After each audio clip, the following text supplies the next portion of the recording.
La historia oficial no te cuenta esto. Descubre cómo la Segunda República escondió uno de los episodios más oscuros de persecución religiosa en España. Quédate hasta el final para conocer lo que fue silenciado. Durante la Segunda República Española, se desplegó un periodo de violencia estructural y descontrolado que dejó cicatrices imborrables en la memoria colectiva del país. Lejos del relato oficial que muchas veces idealiza ese tiempo como una era de modernización y justicia social, existió otra realidad, silenciada y fragmentada, marcada por una profunda persecución religiosa y un odio sistemático hacia las instituciones tradicionales. Lo que comenzó como una promesa de reformas, pronto degeneró en una maquinaria de represión, especialmente dirigida contra todo lo que representara el orden espiritual y moral de la nación. En Cataluña, por ejemplo, la radicalización alcanzó niveles extremos. En enero de 1936 se prohibieron las celebraciones navideñas en la mayoría de los municipios. Las cabalgatas de Reyes Magos, símbolo de inocencia y tradición, fueron canceladas por orden de las autoridades republicanas. Los niños quedaron privados de esa ilusión colectiva bajo pretextos absurdos y sin sentido. Sin embargo, hubo quienes no se doblegaron. El alcalde de Lérida, Joan Rovira Roure, desobedeció las instrucciones impuestas y permitió una sencilla cabalgata en su ciudad. Aquel acto de valentía, realizado con humildad y sin alardes, fue suficiente para condenarlo. Joan Rovira fue detenido, torturado y finalmente ejecutado por permitir un gesto simbólico de fe en medio de un entorno hostil. Su historia, como la de tantos otros, permanece sepultada bajo capas de olvido y omisión. La llamada memoria histórica no contempla su martirio, ni el de las miles de víctimas que sufrieron la represión por motivos religiosos. La ley ignora deliberadamente a todos aquellos que murieron por no renunciar a sus creencias, por mantenerse firmes ante la barbarie. La violencia anticlerical se extendió como una mancha imparable por todo el territorio bajo control republicano. Iglesias fueron incendiadas, conventos saqueados y símbolos religiosos destruidos con una crueldad que revela una intencionalidad mucho más profunda que el simple deseo de transformación política. No era reforma, era venganza ideológica. Las imágenes del fusilamiento del Sagrado Corazón de Jesús en el Cerro de los Ángeles o el testimonio de catedrales reducidas a cenizas no pueden borrarse del relato nacional. Cada templo profanado, cada sacerdote ejecutado, era una muestra clara del rumbo que tomaba el país bajo el dominio de las milicias radicales. Este escenario no fue improvisado ni circunstancial. Fue el resultado directo de una política de permisividad ante la violencia y del respaldo tácito, y en muchos casos explícito, de dirigentes que alimentaron el odio como motor de cambio.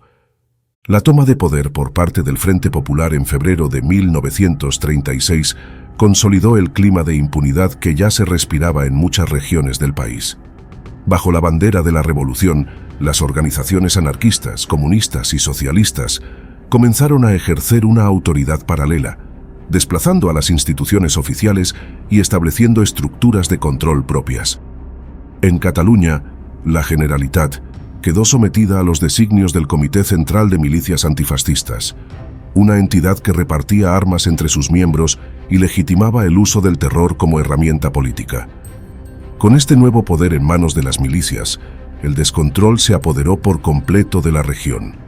Solo en la provincia de Lérida, 78 sacerdotes y 7 laicos fueron asesinados en menos de 2 meses. La llegada de la columna anarquista de Durruti, célebre por su crueldad, marcó un punto de no retorno. Estas patrullas, que operaban bajo el lema de purificar la retaguardia, no distinguían entre enemigos políticos y personas inocentes. La represión se centró especialmente en los religiosos, convertidos en blanco de una campaña sistemática de exterminio espiritual. En Lérida se estableció una checa, inspirada en el modelo soviético, como centro de detención, tortura y ejecución.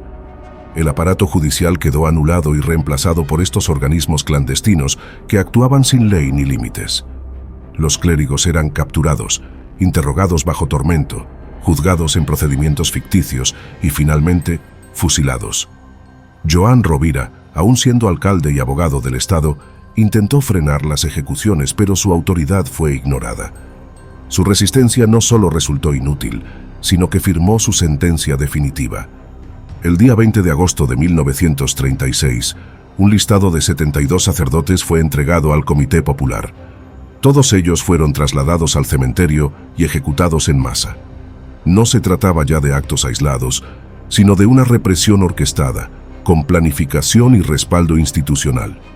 Pocos días después, un nuevo grupo anarquista, conocido como los Aguiluchos, exigió la entrega de 20 religiosos más. Como solo quedaban 7 con vida, se completó la cifra con 13 laicos que habían sido detenidos únicamente por profesar públicamente su fe. La lógica del terror había alcanzado su máxima expresión. No bastaba con perseguir a los religiosos, ahora era necesario convertir cada ejecución en un mensaje.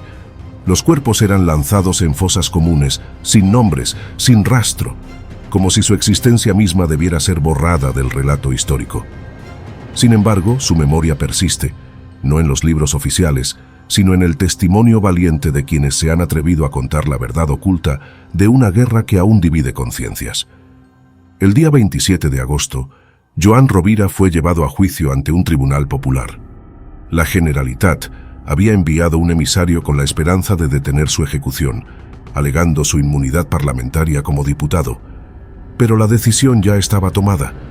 El tribunal ignoró los argumentos legales, desoyó cualquier derecho del acusado y lo condenó en un proceso sumarísimo donde ni siquiera se le permitió defenderse. Su único delito había sido autorizar la cabalgata de Reyes en enero de ese mismo año. Aquella noche, Joan fue conducido al cementerio, ejecutado sin miramientos y enterrado en una fosa común. Tenía 37 años. Los métodos utilizados por las checas y las milicias no respondían únicamente a una lógica de guerra. Fueron actos fríamente calculados para desmantelar toda estructura moral que pudiera resistirse al proyecto revolucionario. La represión religiosa se convirtió en un símbolo del nuevo orden, una forma de exhibir poder mediante la destrucción de lo sagrado. Las cifras son claras. Más de 2.800 religiosos fueron asesinados en solo 2 meses tras el estallido del conflicto. Entre julio y septiembre de 1936, la violencia se normalizó al punto de institucionalizar el exterminio del clero. A medida que avanzaba la guerra, la crueldad aumentaba.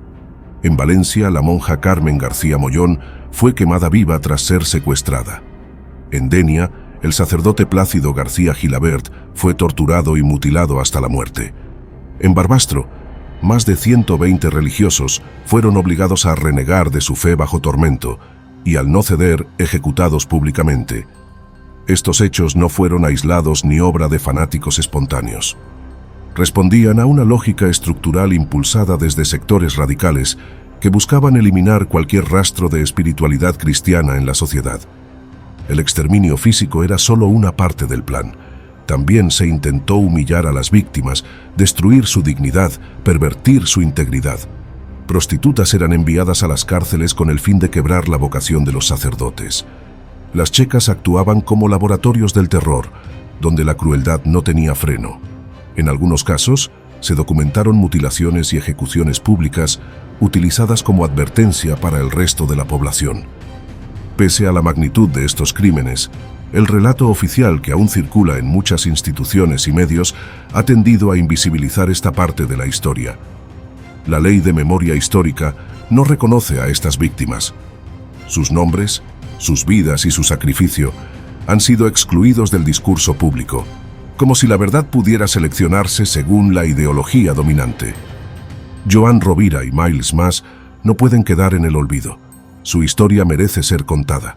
Si este contenido te impactó, suscríbete al canal, dale like, comenta tu opinión, activa la campanita y no te pierdas nuestros próximos videos.